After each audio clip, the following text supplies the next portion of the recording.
다 함께 사도신경하심으로 2024년 5월 2일 목요일 온라인 아침 기도에 하나님께 올려드리겠습니다. 전능하사 천지를 만드신 하나님 아버지를 내가 믿사오며 그 외아들 우리 주 예수 그리스도를 믿사오니 이는 성령으로 잉태하사 동정녀 마리아에게 나시고 본디오 빌라도에게 고난을 받으사 십자가에 못 박혀 죽으시고 장사한 지 사흘 만에 죽은 자 가운데서 다시 살아나시며 하늘에 오르사 전능하신 하나님 우편에 앉아 계시다가 저리로서 산자와 죽은 자를 심판하러 오시리라. 성령을 믿사오며 거룩한 공예와 성도가 서로 교통하는 것과 죄를 사하여 주시는 것과 몸이 다시 사는 것과 영원히 사는 것을 믿사옵나이다. 아멘. 찬송가 320장 찬송하시겠습니다. 나의 죄를 정케하사 주의 일꾼 삼으신 구세주의 넓은 사랑 항상 찬송합니다. 나를 일꾼 삼으신 주 크신 능력 주시고 언제든지 주 뜻대로 사용하여 주소서. 내게 부어주시려고 은혜에 예비하신 주 주의 은혜 채워주사 능력 있게 하소서. 나를 일꾼 삼으신 주 크신 능력 주시고 언제든지 주 뜻대로 사용하여 주소서. 죄의 짐을 풀어주신 주의 능력 크도다. 나를 피로 사신 예수 내 맘속에 오소서. 나를 일꾼 삼으신 주 크신 능력 주시고 언제든지 주 뜻대로 사용하여 주소서. 주여 내게 성령으로 충만하게 채우사 생명수가 강물처럼 흐르게 하옵소서. 나를 일꾼 삼으신 주 크신 능력 주시고 언제든지 주 뜻대로 사용하여 주소서.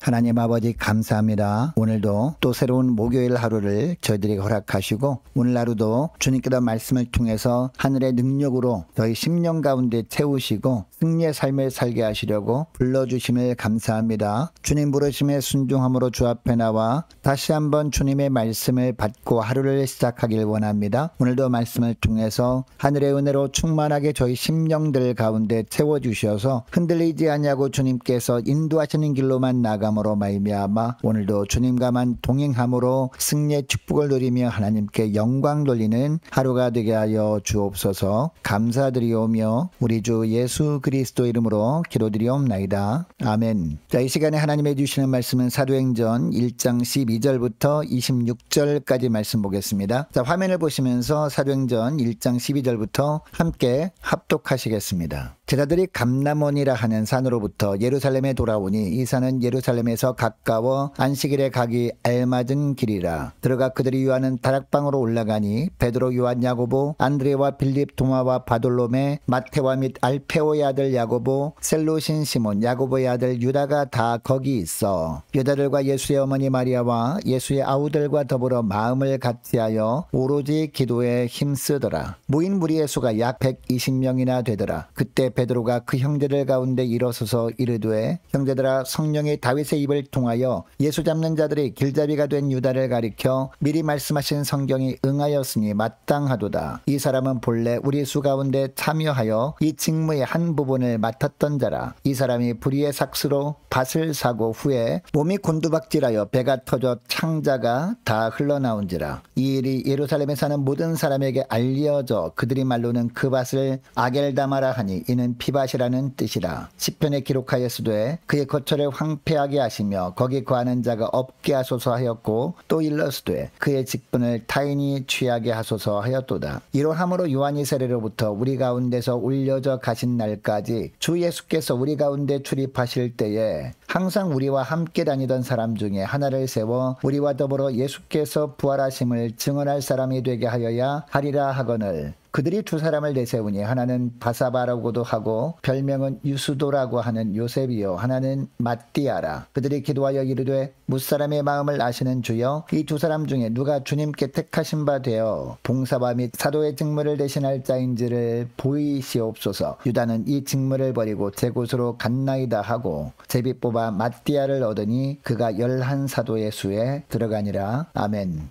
자, 오늘 본문에 보니까 제자들이 예수님의 명령대로 예루살렘을 떠나지 않습니다. 12제자가 이제 마가의 다락방에 다 모였습니다. 자, 그리고 14절 하반절 보니까 모여서 어떻게 합니까? 더불어 마음을 같이하여 오로지 기도에 힘썼다라고 하고 있습니다. 여러분, 이때 모인 사람들이 어떤 기도를 했을까요? 세상적인 관심을 이제 내려놓고 주님이 관심을 두는 것을 위해서 기도합니다. 여러분, 예수님께서 승천하시기 전에 이 제자들의 온통 관심이 세상 나라에 계셨죠. 이 나라가 언제 회복될 겁니까? 이때입니까? 라고 물어봤을 때 우리 예수님께서 뭐라고 대답하십니까? 그것은 하나님께 달린 것이고 너희들은 뭐하라? 너희들이 성령 받기를 간구하라. 그래서 성령의 권능이 너희에게 임하시면 너희가 온 유대와 사마리아 땅까지 이르러 내 증인, 부활의 증인이 되어야 한다. 이 말씀을 했습니다. 주님이 이 말씀을 듣고 나서 이렇게 기도했으니까 어떤 기도를 했을까요? 이제는 세상 관심 내려놓고 주님이 관심을 주는 것을 위해서 기도했다라는 것을 알게 됩니다. 자, 근데 이 다락방에는요, 다양한 사람들이 모였습니다. 13절 말씀 보니까 12제자 이름이 나오는데 여러분, 이들이 어떤 자들이었습니까? 예수님이 붙잡혔을 때 도망가 버렸던 자들이었습니다. 자, 그리고 예수님을 3번이나 부인했던 베드로도 있었죠. 자, 그리고 예수님의 동생들도 나오는데 예수님의 동생들은 어떤 자들이었습니까? 예수님을 미쳤다라고 생각하면서 예수님이 하는 일을 말리던 그런 자들이었습니다. 뿐만 아니라 여인들도 나옵니다. 예수님의 육신의 어머니 마리아도 나오고 있습니다. 각자 생각들이 다 달랐던 사람들이 이 마가의 다락방에 모여 있었던 겁니다.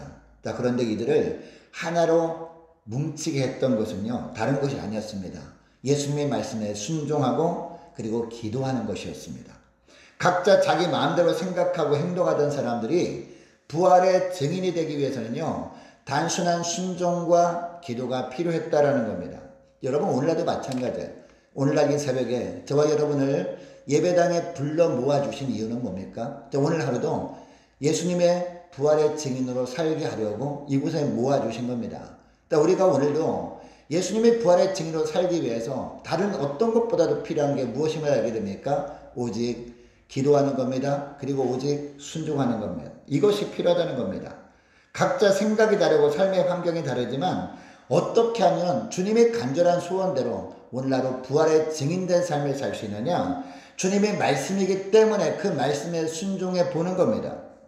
그리고 기도를 통해서 내 생각을 십자가 앞에 내려놓는 겁니다. 내 뜻과 내 생각을 기도를 통해서 버리고, 그러면 우리 심령이 빈 공간이 있잖아요. 그 빈 공간에 주님의 생각으로 채우는 겁니다.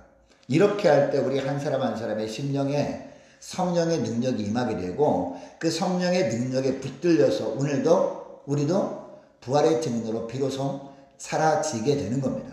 자, 계속해서 15절 말씀을 보니까 이 다락방에 모인 사람의 수가 몇 명이었다라고 하고 있습니까? 120명 정도였다라고 하고 있습니다.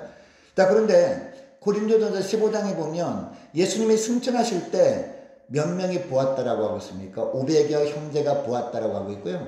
그리고 예수님이 12제자를 보았습니다. 그러니까 최소한 512명 이상이 예수님이 승천하신 것을 보았단 말이에요. 그리고 예수님께서 승천하시기 바로 직전에 너희들 예루살렘을 떠나지 말고 아버지께서 약속하신 것을 기다리라. 이 말씀을 전부 들었단 말이에요. 512명이. 근데 오늘 본문에 보니까 120명 정도만 이 마가 다락방에 모여서 기도했습니다. 여러분 이것을 통해서 알게 된 사실이 있습니다. 아무리 예수님이 말씀하셨다 할지라도 말씀에 순종하는 게 전부 다는 아니구나. 대부분 512명 중에서 120명 그 이외의 사람들은요, 말씀에 순종하지 않고 예루살렘을 떠나버린 거죠. 여러분 이것을 보면 주님의 일을 하는 데 있어서 주님을 만난 모든 사람들이 다 순종하는 것은 아니구나 라는 것을 알게 됩니다. 중요한 것은 일부만 순종한다 할지라도 그 사람들이 마음을 같이하여 오직 기도로 주님께서 약속하신 것을 기다리느냐 그렇지 않느냐, 이게 중요한 거라는 얘기죠. 인원이 중요한 것이 아니라 소수 인원만 모였다 할지라도 기도를 통해서 성령을 기다리는 동일한 마음으로 무장하는 것, 이게 무엇보다 중요하다는 겁니다. 여러분 오늘날도 보세요. 이 새벽 예배 때마다 모든 성도들이 와서 기도하기를 주님이 간절히 원하지 않겠습니까? 그래서 기도를 통해서 부활의 증인으로 살기를 주님이 소원합니다. 자, 그런데 일부만 이렇게 모였잖아요. 일부만 모였다 그럴지라도 우리가 다 모이지 않는 것 때문에 아쉬워할 것이 아니라 모인 사람들 일부라 할지라도 그 사람들만이라도 어떻게 하는 게 중요하다? 더불어 한 마음으로 한 뜻으로 간절히 기도하면서 주님께서 원하시는 일을 준비하는 거, 이게 중요하다는 겁니다. 같은 뜻을 가지고 기도하며 기다릴 때 성령의 강력한 은혜가 그 사람들에게 임할 것이고 그 사람들부터 시작해서 주님의 일은 시작된다라는 것을 오늘 본문을 통해서 보여주고 있는 겁니다. 여러분 이것을 보면 모든 사람이 주님의 선한 일에 동참하지 않는다 그럴지라도 실망하지 말아야 되는구나 라는 것을 알게 되죠. 모인 사람이 적더라도 어떻게 하든지 그 사람들만이라도 예수님의 말씀에 순종하고 같은 마음으로 기도하면서 기다리는 것이 중요하다라는 것을 알게 됩니다. 여러분 이것을 기억하시고 우리가 주님의 일을 감당할 때, 또 어떤 기도해야 할 때, 또 예배 드릴 때 적은 인원이 모였다고 낙심하지 말고 단 몇 명이 모였다 해도 주님을 향한 같은 생각 그리고 같은 뜻을 품고 같은 기도 제목을 가지고 간절히 기도하면서 주님의 때를 기다리다가 주님이 부어주시는 은혜를 풍성히 누리며 하나님께 영광 돌리는 저와 여러분 되시기를 축복합니다. 자, 계속해서 16절부터 보니까요, 베드로가 가룟 유다 얘기를 하고 있습니다. 여러분 가룟 유다가 누굽니까? 예수님이 12제자였죠. 그러나 예수님을 배반했던 자였습니다. 근데 배반했더라도 그때 빨리 회개하고 예수님께 돌아왔으면 됐는데 어떡합니까? 예수님께 돌아오지 않고 스스로 자책하면서 그냥 스스로 목숨을 끊어버리고 말았던 가룟 유다죠. 원래 이 가룟 유다는 예수님이 12제자로서 봉사의 직무를 이처럼 다른 제자들과 함께 맡을 자였는데 안타깝게 되었다라고 베드로가 이야기하고 있습니다.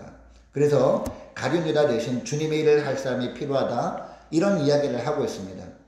여러분 베드로도 예수님을 부인했던 자 아니었습니까? 그리고 예수님이 십자가에 달리신 후에는요, 다른 제자들처럼 예수님을 버리고 갈릴리로 떠나버렸던 자였습니다. 자, 그러나 그 갈릴리에서 부활의 주님께서 찾아오셔서 이 베드로를 만나주시죠. 이때부터 베드로는 40일 동안 이 부활하신 주님과 함께하면서 12제자가 해야 할 일이 무엇인가를 분명히 배우게 됩니다. 12제자를 중심으로 교회가 세워져야 하고, 그리고 하나님의 운동도 이 12제자의 중심으로 시작되는 것이다 라는 것을 이 부활의 주님을 통해서 배워서 알게 된 겁니다.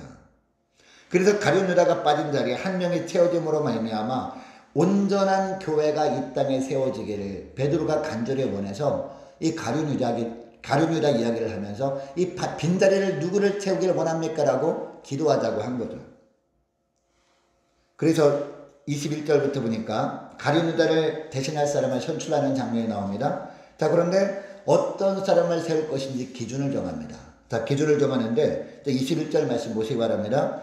자, 우리 21절 말씀을 우리 함께 읽습니다. 시작. 이러함으로 요한의 세례로부터 우리 가운데서 올려져 가신 날까지 주 예수께서 우리 가운데 출입하실 때에 22절 항상 우리와 함께 다니던 사람 중에 하나를 세워 우리와 더불어 예수께서 부활하심을 증언할 사람이 되게 하여야 하리라 하거늘. 이렇게 하고 있습니다. 초대교회를 세울 반석 같은 역할을 하기 위한 12제자의 자격은 적어도 어떤 자라야 한다라고 하고 있습니까? 주님과 늘 함께 했던 사람 중에 하나여야 한다라고 하고 있습니다. 그래야 주님의 부활을 제대로 증언할 수 있기 때문이죠. 자, 그리고 이렇게 할 때 공동체 안에 그 어떤 누구도 불평하지 않을 수 있기 때문이라는 겁니다. 누가 되더라도 충분한 자격이 될 만한 사람이구나 라고 여기게 된다는 겁니다. 여러분, 그래서 세운 두 사람이 누굽니까? 후보로 바로 요셉이었고 또 한 사람은 마띠아였습니다. 이 두 사람을 후보로 정한 이후에 그 다음에 어떻게 합니까? 간절히 기도합니다. 이 두 사람 중에서 누가 주님께서 원하시는 사람입니까? 라고 간절히 기도한 것이죠. 기도한 다음에 26절 말씀 보니까 제비를 뽑죠. 제비를 뽑았더니 마띠아가 뽑힙니다. 그래서 12사도 중에 비어있는 한 사람이 되었다라는 이야기입니다. 여러분, 이것을 통해서 이 땅에 세워진 교회 안에서 일꾼을 어떻게 세워야 되는지 주님께서 정확하게 그 기준을 말씀하고 있죠. 그리고 어떤 순서를 통해서 일꾼을 세워야 하는지 주님은 말씀하고 있습니다. 여러분, 오늘날 직분자를 세울 때 오늘날은요, 제비뽑기를 하지 않죠. 선교를 통해서 직분자를 세우잖아요. 근데 직분자를 세울 때 순서가 어떻습니까? 오늘날은 당회에서 그 후보를 추천하죠. 추천한 다음에 성도들이 투표를 통해서 정합니다. 자, 그런데 추천할 때 어떤 사람을 택해야 되느냐? 오늘 본문에 보니까 주님과 늘 함께하는 사람을 택해야 된다는 겁니다. 자, 오늘날 주님의 눈에 보이지 않잖아요. 그러니까 어떻게 합니까? 늘 교회에 머무는 사람, 특별히 예배가 주님께서 임재하시는 곳 아닙니까? 그 예배하는 것을 사모하면서 예배할 때마다 늘 참여함으로 하나님께 예배하는 자 뿐만 아니라 교회 안에서 이루어지는 일들, 그 일을 할 때도 주님께서 늘 임재하지 않습니까? 주님의 일을 감당할 때 늘 함께 했던 자, 늘 주님만을 소망하며 사는 자들 중에서 추천하는 거죠. 그 다음에 순서가 뭐죠? 오늘 본문에 보니까 기도하는 겁니다. 간절히 기도하는 겁니다. 성도들이 투표하기 전에 일주일 동안 기도하는 시간을 주는 이유가 그거거든요. 기도하지 않고 투표를 할 수는 있습니다. 기도하지 않고 투표를 하면요, 그게 뭐가 됩니까? 인기 투표가 되어버리는 거죠. 완전히 인본주의 교회가 되어버리는 거예요. 간절히 기도하는 가운데 비록 내가 투표에 참여하지만 선거할 때 투표에 참여하지만 주님께서 저를 통해서 어떤 사람을 세우길 원하십니까? 라고 간절히 기도한 다음에 투표에 참여할 때 그때 비로소 주님께서 원하시는 일꾼들이 세워진다라는 겁니다. 이게 바로 성경적인 교회고 이게 바로 예수 그리스도 중심의 교회가 되는 것이죠. 이 순서를 거치지 않고 하게 되면 교회가 어떻게 되어버려요? 완전히 인본주의 교회가 되어버리는 겁니다. 인간 중심적인 교회가 되어버리는 거다. 건강한 교회가 되지 않는다. 이 말씀을 하는 겁니다. 여러분, 오늘 본문을 통해서 우리 교회는 과연 성경적으로 일꾼을 세우고 있는지 한번 돌아보았으면 좋겠습니다. 어떤 일꾼을 세울 때도 성경적인 방법으로 교회 일꾼을 세움으로 말미암아 교회를 건강하게 세워나가는 저와 여러분 되시기를 주의 이름으로 축복합니다. 또 오늘 말씀을 기억하면서 우리 함께 기도하기를 원하는 것은요, 이렇게 기도했으면 좋겠습니다. 하나님, 말씀에 대한 순종과 같은 마음을 품고 간절히 기도함으로 말미암아 부활의 증인된 삶을 살아갈 수 있는 복된 하루가 되기를 원합니다. 간절히 기도했으면 좋겠습니다. 하나님, 또한 주님의 일을 감당할 때 너무나 적은 인원이 모였다고 낙심하지 않고 단 몇 명이 모였다 할지라도 주님을 향한 같은 생각, 같은 뜻을 품고 같은 기도 제목을 가지고 간절하게 기도하면서 주님의 때를 기다리다가 그때 부어주신 주님의 은혜를 함께 누리게 해달라고 간절히 기도했으면 좋겠고요. 성경적인 바른 절차를 통해서 일꾼이 세워지는 우리 함께 가는 교회, 주님 보시기에 건강한 교회가 되게 주옵소서 간절히 기도했으면 좋겠습니다. 계속해서 기도하기를 원하는 것은 오늘 목요일입니다. 오늘 목요 전도단을 위해서 함께 기도하기를 원하고 기도로 깨어있는 성도를 되게 해달라고, 그래서 바른 영적 분별력을 가지고 살도록 도와달라고 함께 기도하기를 원합니다. 유초등부 중고등부 청년부를 위해서 남녀 전도회와 각 구역을 위해서 함께 기도하기를 원하고, 또한 많은 환우들이 있습니다. 환우들을 위해서 함께 기도하기를 원하고, 군복무 중인 유호 성형제를 위해서, 취업을 앞둔 청년들을 위해서, 이번 주 토요일에 있을 전교인 역사 다문화 탐방을 위해서 함께 기도하기를 원합니다. 선교사님들 가정들과 나라와 민족과 교회의 앞날을 위해서 저와 여러분이 가지고 나온 기도 제목을 놓고 우리 함께 기도하기를 원합니다. 기도하겠습니다.